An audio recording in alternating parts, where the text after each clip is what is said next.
পথ পার্থক্য বা পাথ ডিফারেন্স সেটা আমার দরকার।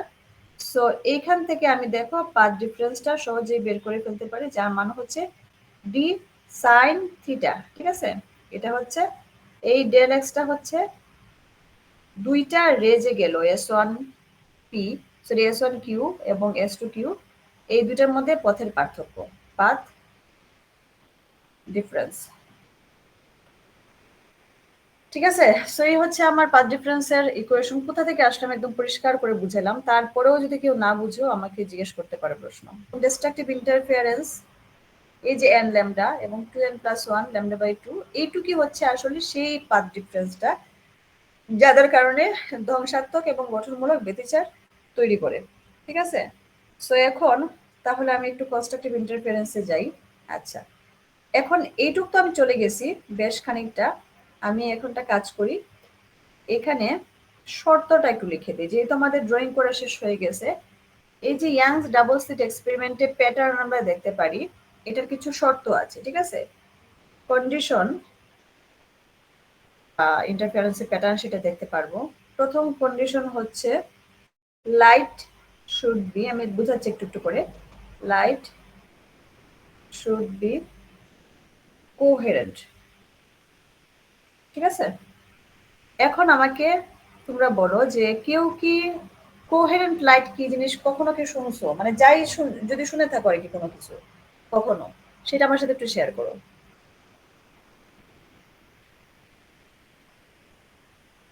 শব্দ কোহেরেন্ট শব্দের মানে কি এখানে একটু দেখো। আচ্ছা, আমি দুইটা লাইট আঁকলাম, লাইট ওয়েভ আঁকলাম এক্স টি, ফ্রিকোয়েন্সি সমান না নাকি? যদি ল্যামডা সমান থাকে, যদি ল্যামডা সমান থাকে তাহলে ফ্রিকোয়েন্সিও তার সমান থাকবে। ঠিক আছে, সো দুইটা ওয়েভের ফ্রিকোয়েন্সি সমান থাকতে হবে। সো যদি ল্যামডা সমান হয়, সেম যদি হয়, তাহলে ফ্রিকোয়েন্সিও হবে এদের সেম। ঠিক আছে, ফ্রিকোয়েন্সি সমান এবং ঠিক আছে, অর্থাৎ ল্যামডা সমান মানেই কিন্তু সেটা দিয়ে বোঝা যায় যে আসলে তার মধ্যে তাদের, এবং যদি অ্যামপ্লিটিউডও সমান থাকে তাহলে সেক্ষেত্রে আমরা বলতে পারি যে এদের মধ্যে আসলে ফেজ ডিফারেন্সটাও সমান। ঠিক আছে, সো যদি এরকম থাকে যে সেম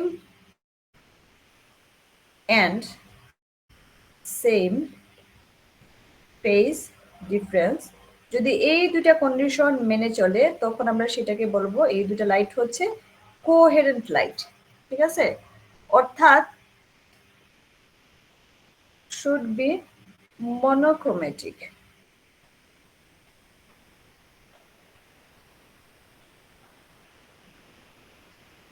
মনোক্রোমেটিক, ঠিক আছে, সো মনো মানে হচ্ছে এক, এবং ক্রোম মানে তো আলো, হ্যাঁ, লাইট অথবা কালারও বলা যায়, অথবা কালার। ঠিক আছে, সো যদি এক রঙের আলো থাকে, আলোটা কি কালারের হবে সেটা ডিপেন্ড করে তার ল্যামডার উপরে। ঠিক আছে, অর্থাৎ যদি if colour is same same or lambda is, তাকে বলবো মনোক্রোম্যাটিক। ঠিক আছে, অর্থাৎ এক রঙের আলো, নামই হচ্ছে মনো, হ্যাঁ, এক রঙের আলো। যদি ল্যামডা, মানে ল্যামডা কিসের জন্য বললাম, যে ল্যামডাটাই তার কালার নির্ধারণ করে। ঠিক আছে, এক একটা ল্যামডার কারণে এক একটা কালার তৈরি হয়, এবং ফ্রিকোয়েন্সি তার এনার্জি নির্ধারণ করে। সো যদি কালার সমান থাকে সেক্ষেত্রে আমরা বলবো মনোক্রোমেটিক, এবং যদি ফ্রিকোয়েন্সি এবং ফেজ ডিফারেন্স সমান থাকে আমরা সেটাকে বলবো কোহেরেন্ট। ঠিক আছে, সো এই দুইটা কিন্তু তৃতীয় কন্ডিশনটা হচ্ছে যে আমার স্ক্রিন যেখানে আমি বসালাম সেটা হতে হবে very very very greater than small D. ঠিক আছে, এবং 4 নম্বর কন্ডিশনটা হচ্ছে D is greater than lambda. অর্থাৎ এখানে আমাদের যে স্ক্রিনটা বসাবো সেটা হতে হবে ওই যে দুইটা স্লিটের মধ্যবর্তী দূরত্ব, অর্থাৎ স্লিট থেকে সে অনেক দূরে হতে হবে, এবং যে কারণে আমরা বলি যে এটা তোমরা দেখবা ম্যাথে আমরা এটা আসলে বাস্তবে ইনফিনিট হয় না, বাট ডি এর যে মান তার চেয়ে দেখা যায় ক্যাপিটাল স্মল ডির যে মান সেটা থাকে মিলিমিটারে, ঠিক আছে, এবং ক্যাপিটাল ডি সেটা থেকে মিটারে। সো মিলিমিটার থেকে মিটার কত গুণ বড়, মানে হচ্ছে এখানে ধরা যায় যে এটা ইনফিনিট ডিস্টেন্স। সো সেই কারণে আমি বললাম যে স্ক্রিন হতে হবে অনেক দূরে, এবং অনেক দূরে যদি আমি বসাই সেক্ষেত্রে কিন্তু আমার দেখতে মনে হবে যে লাইটগুলো প্যারালাল আসতেছে, তাই না, যে লাইটগুলো মনে হবে যে বাঁকা হয়ে আসতেছে। আমি যদিও এখানে দেখো কোণ করে আঁকছি, কোণ করে আঁকছি দেখো, তারপরেও এই ডিস্টেন্সটা অর্থাৎ S1Q, হ্যাঁ, এবং S2Q এটা দেখা যাবে। যেমন সূর্য থেকে আমাদের যে লাইটটা আসে সেটা কিন্তু স্ফেরিক্যাল, ঠিক আছে, যেহেতু গোল গোল জিনিস থেকে স্ফেরিক্যাল লাইটটা ছড়াচ্ছে, বা যেহেতু অনেক দূরের পথ অতিক্রম করতেছে সেই জন্য আমরা লাইটটাকে সোজাসুজি ভাবে দেখি, ঠিক আছে। সো যেহেতু এটা ডিস্টেন্সটা অনেক, ডি ডিস্টেন্সটা স্ক্রিন থেকে, সরি, এই স্লিট থেকে ডিস্টেন্সটা অনেক বেশি, সেই জন্য আমরা বলতে পারি যে এই যে লাইটগুলো আসতেছে এই লাইটগুলো আসলে প্যারালাল হয়ে যাচ্ছে, ঠিক আছে, সমান্তরাল লাইন। ওকে, সো আমি আবার একটু জুম আউট করলাম। সো এই হচ্ছে আমার কন্ডিশন, যে যে কন্ডিশন থাকলেই শুধুমাত্র আমাদের এই 4টা কন্ডিশন যদি মেনে না চলে, 3টা কন্ডিশনও বলা যায়, বাট আমি একটু ভেঙে ভেঙে লিখলাম সেজন্য। ঠিক লাইট, এখন তুমি কি ধরনের কালার নিবা, যেমন নীল আলো, নীল আলোর ফ্রিকোয়েন্সি, হ্যাঁ, বা নীল আলোর ওয়েভলেংথ, তার চেয়ে আমার যে স্মল ডি, মানে স্মল ডি হচ্ছে দুইটা স্লিটের মধ্যবর্তী দূরত্ব। আচ্ছা আমি দেখাই এইভাবে যে দুইটা স্লিটের অবায় দূর, আরেকবার যদি বলতেন, স্ক্রিনটা এখন আসছে। স্ক্রিনের মধ্যবর্তী দূরত্ব কত, দুইটা স্লিটের মধ্যবর্তী দূরত্ব কত, ডি। ডি। এইটা হতে হবে গ্রেটার দেন ল্যামডা, যে লাইটটা এসে প্রবেশ করতেছে এর মধ্যে। আচ্ছা রিলেটেড যা যা থাকে আর কি। এখন দেখো কনস্ট্রাকটিভ ইন্টারফারেন্সের শর্ত, ঠিক আছে। আচ্ছা, সো এই হচ্ছে আমার শর্তগুলো শেষ হলো। আমি একটা কাজ করি এখন। আমার সাইন থিটা ছিল কত, সাইন থিটা কত ছিল জানি, del x by small d, small d. আচ্ছা, বা থিটা।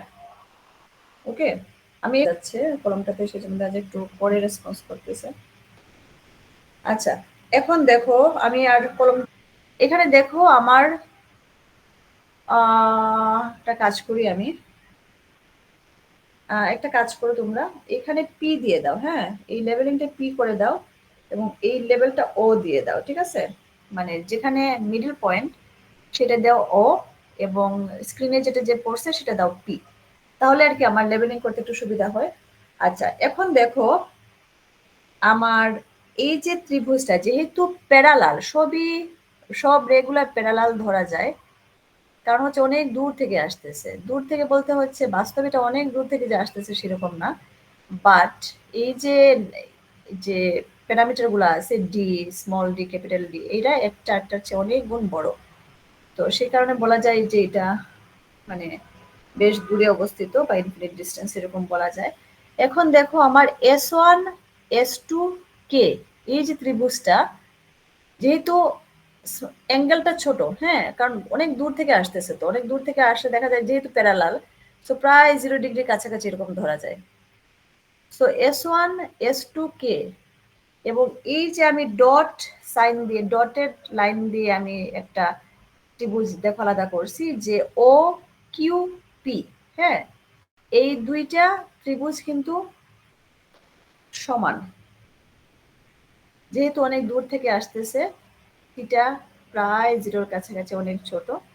আচ্ছা এখন দেখো যে এই যে স্ক্রিনের যে ভার্টিক্যাল ডিস্টেন্সটা, উলম্ব উচ্চতা, খাড়া উচ্চতা, এটার নাম আমি দিলাম ওয়াই, ঠিক আছে। ওয়াই হচ্ছে স্ক্রিনে একটা ব্যান্ড থেকে আরেকটা ব্যান্ডের ডিস্টেন্স, অর্থাৎ এই যে অন্ধকার দেখবো এবং আলো দেখবো এদের যে দূরত্বটা, ভার্টিক্যাল ডিস্টেন্স বা খাড়া যে উচ্চতা, সেটা হচ্ছে আমার ওয়াই। হ্যাঁ আমি একটা কারণেই দিছি এখানে। আমি এখন একটু নিচে যাই। আমার ত্রিভুজ S1 S2 কে এবং না ইকুয়ালি দিই,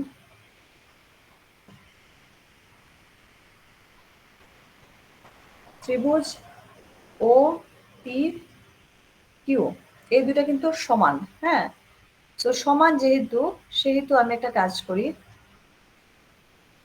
এখানে এই ত্রিভুজ থেকে, আচ্ছা ত্রিভুজ ও পি কিউ থেকে আমি পাই টেন থিটা। হ্যাঁ, টেন থিটার কিভাবে আমরা এটাকে জিওমেট্রিক্যাল এক্সপ্রেস করি?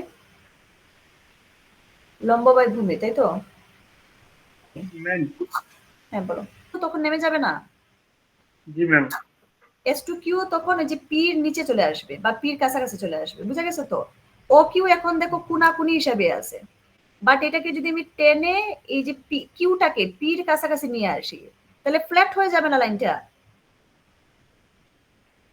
জি ম্যাম। ফ্ল্যাট হওয়া মানে হচ্ছে থিটা একদম জিরোর কাছাকাছি চলে আসলো। আবার এইটা নামানো মানে কিন্তু এস টু কিউ আমার নিচের দিকে নেমে আসলো, নাকি? জি ম্যাম।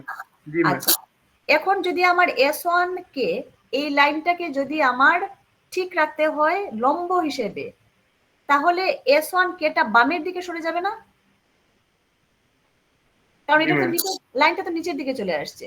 সো একটা থিটাকে এখানে নাড়াচাড়া করা মানে হচ্ছে এই থিটাকেও আমি নাড়াচাড়া করে ফেললাম, অর্থাৎ ওই থিটাকে, এই থিটাকে আমি যত কোণে নামাবো মানে কমাবো বা বাড়াবো, ওইটার সাথে সাথে কিন্তু বাড়তে কমতে থাকবে, বুঝতে পারছো? জি ম্যাম, তাহলে আলটিমেটলি কোণ ও এবং কিউ দুইটাই সিমিলার হইতেছে। সিমিলার, হ্যাঁ। সো এই দুটা ত্রিভুজই আলটিমেটলি সিমিলার, বুঝতে পারছো এখন? জি ম্যাম। ওকে, সো এই দুটো ত্রিভুজ থেকে দেখো এখন টেন থিটা, হ্যাঁ আমি আবার একটু ইয়েতে যাই, টেন থিটা হচ্ছে আমার লম্ব বাই ভূমি। সো এখানে লম্বটা কতটুকু? ওয়াই, তাই তো? ভূমির Right, ma'am. ডি, এটা তো একই জিনিস। Yes, ma'am. তো আমার তাহলে আমি যেহেতু আমার এখানে বোর্ড নাই, সো সেই কারণে আমার বারবার দেখা যায় উপরে উঠতে হচ্ছে আর কি। সো আমি দিলাম যে লম্ব ছিল আমার ওয়াই এবং বেসটা হচ্ছে আমার ক্যাপিটাল ডি। সো আমি দিলাম tan theta equal to y over d. হ্যাঁ, এখন আমি বলছি যে লাইনগুলা প্যারালাল। প্যারালাল কিসের জন্য? কারণ থিটাটা খুব কম, থিটা ছোট হলে আমার লাইনগুলাকে মানে জিরোর কাছাকাছি আর কি, যদি এরকম হয়ে থাকে যে 4 ডিগ্রির মতো, 4 ডিগ্রির আশেপাশে, তাহলে আমরা এটাকে স্মল অ্যাঙ্গেল অ্যাপ্রক্সিমেশন ধরতে পারি, ঠিক আছে? সো যদি থিটা স্মল হয়, যার কারণে আমরা ধরে নিই যে রেস আর পারপেন্ডিকুলার, সো সেই ক্ষেত্রে আমাদের sine theta approximate to tan theta, এটা দেখছো না তোমরা? থিটা ছোট হয়, সেক্ষেত্রে sine theta is approximate to tan theta. আমি তোমাদেরকে একটা হোমওয়ার্ক দিলাম, তোমরা আগামী ক্লাসে আমাকে বলবা যে এই যে সাইন থিটা ইকুয়াল টু প্রায় ইকুয়াল টু ধরা যায় টেন থিটা, এটা কেন? ঠিক আছে, এটা সবার হোমওয়ার্ক থাকবে যে কিসের জন্য স্মল অ্যাঙ্গেল অ্যাপ্রক্সিমেশনে সাইন থিটা। আমি এখনই দেখাই দিতে পারি, বাট তোমাদের একটুখানি ব্রেনটা কাজে লাগানোর একটু সুযোগ করে দিলাম, ঠিক আছে? সবকিছু না পড়ায় কিছু হোমওয়ার্কও দেওয়া উচিত। তো সাইন থিটা কিভাবে টেন থিটার মানে প্রায় সমান হয়ে যায় থিটা স্মল হলে, সেটা তোমরা একটু বলবো আমাকে, ঠিক আছে? আচ্ছা, সো দেখো টেন ম্যাম, থিটা এটা হচ্ছে কি জিরোর কাছাকাছি না তার থেকেও ছোট হবে? থিটা যখন, ওকে, সো দেখো যে আমার টাইম শেষের দিকে চলে আসতেছে। সাইন থিটা এখানে হচ্ছে আমার কত ছিল? ডেল এক্স বাই ডি, নাকি? ইকুয়াল টু টেন থিটা কত পাইছি আমরা? Y by capital D. So এই ডেল এক্স ইকুয়াল টু হচ্ছে আমার y small d divided by capital D. So এই হচ্ছে আমার পুরাপুরি ভাবে এখন আমি পাথ ডিফারেন্স পেয়ে গেলাম, ঠিক আছে? আমি বিশদভাবে বুঝাইছি তোমাদেরকে যে কোথা থেকে কোন পয়েন্ট থেকে কিভাবে আমি ডেল এক্সটা পাইছি। সো ডেল এক্সটা আগে ছিল আমার ডি সাইন থিটা, এখানে প্রতিটা জিনিসের যদি দূরত্ব দিয়ে আমি বলতে চাই যে উপরের দিকে কতটুকু উঠলো ওয়াই, হ্যাঁ দুইটা স্লিটের মধ্যবর্তী দূরত্ব কত স্মল ডি, স্লিট থেকে এই স্ক্রিনের ডিস্টেন্স কত, ক্যাপিটাল ডি। সো এই ধরনের প্যারামিটার যদি আমি এনে তোমাদেরকে বুঝাতে চাই, সেই ক্ষেত্রে আমার এই ইকুয়েশনটা প্রয়োজন হয় যে del x equal to y small d divided by capital D. এতটুকু পর্যন্ত ক্লিয়ার কি? Yes, ma'am. ওকে, আমি বোঝানোর চেষ্টা করছি, আমি জানি না কতটুকু পারছি। তারপরেও যদি কেউ না বুঝে থাকো আমাকে বলো, আমি এখন বুঝায় শেষ করে যাই। আমি চাইছিলাম আজকে আমি পুরো জিনিসটা শেষ করি, কারণ প্রতিদিন টানা দেখা যায় খুব কষ্টসাধ্য কাজ আর কি। বাট আমি ওদেরকে আবার কথা দিয়েছি 9টা ক্লাস নেব। সো আমি ক্লাসটা আর আসলে লেন্থি করতে পারবো না আর কি। সো এতটুকু পর্যন্ত যদি ক্লিয়ার হও, অসুবিধা নাই। আগামী ক্লাসে আমি এরপর থেকে শুরু করব এই ইয়াটাকে কি বলে, এই পেজটাকে আমি রেখে দিব, আমি এটাকে ডিলিট করব না। সো এরপর থেকে আমি আগামী ক্লাসে দেখাই, ঠিক আছে? কারো কোনো আপত্তি নাই তো নাকি? আচ্ছা, জি না ম্যাম। ম্যাম আপনি যেটা নোট করছেন বোর্ডের যেটা, এটা কি শেয়ার করা যাবে ম্যাম?